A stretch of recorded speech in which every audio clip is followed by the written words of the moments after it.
भारत के मुकाबले को लेकर बात की जाए, भारत का मुकाबला होना है न्यूजीलैंड से। अगर इस मुकाबले को देखें, न्यूजीलैंड की टीम और इंडियन टीम को अगर यहां पर हम कंपेयर करें, कौन सी टीम आपको इस वक्त बेटर नजर आ रही है?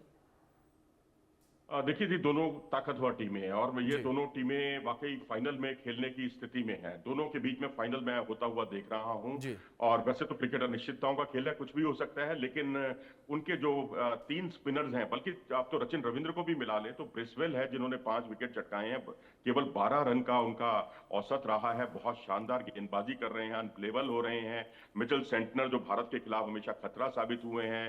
और वहीं तीसरे ग्लेन फिलिप्स, एक पार्ट टाइमर, कहने के लिए पार्ट टाइमर हैं लेकिन बहुत खतरनाक गेंदबाजी करते हैं और कई बार तो गुच्छों में विकेट चटकाते हैं। 5-5, 6, 4-4, 5-5 विकेट उनको चटकाते हुए देखा गया है। और तो और रचिन रविंद्र भी एक बीच के ओवरों की एक महत्वपूर्ण कड़ी रहेंगे। तो यहां पर क्योंकि भारत जो है हाल में टेस्ट मैच में क्लीन स्वीप का शिकार हुआ, तो वो न्यूजीलैंड की फिरकी गेंदबाजी की वजह से ही हुआ।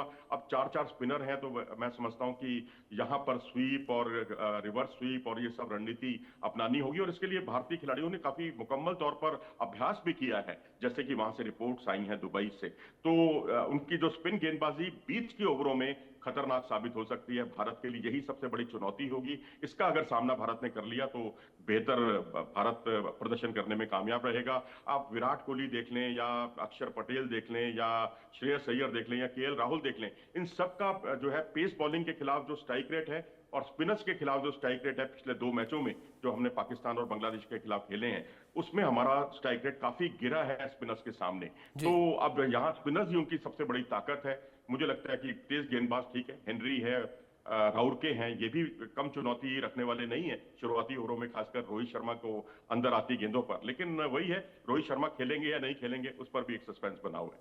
जी। मनोज जी, दूसरी ओर जिस तरीके से बात विराट कोहली को लेकर की जाए, तो जिस तरीके से पिछले मुकाबले में विराट कोहली ने सेंचुरी लगाई और हर किसी ने इस सेंचुरी को सेलिब्रेट किया भारत में खास तौर पर, लेकिन क्या इससे मान लिया जाए कि विराट कोहली की जिस फॉर्म को लेकर लगातार चर्चा हो रही थी, वो फॉर्म लौट आई है?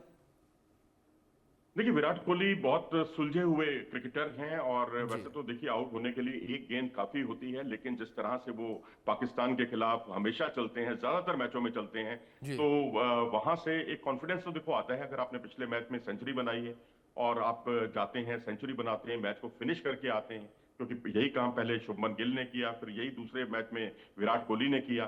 तो इससे उनका कॉन्फिडेंस जो है वो अब 7वें आसमान पर होगा।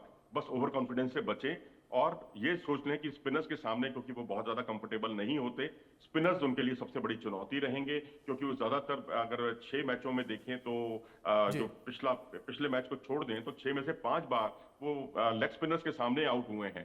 तो अब स्पिनर्स के सामने एक क्या रणनीति उनकी अपनानी होगी? क्या वो इसी तरह से मतलब रुक कर खेलेंगे, अपने आप को, अपने विकेट के महत्व को समझते हुए खेलेंगे? उस पर नजरें होंगी। लेकिन जी। क्या उससे नेट रन रेट हमारा गिरेगा नहीं? उस पर भी हमारी नजरें होंगी। बिल्कुल।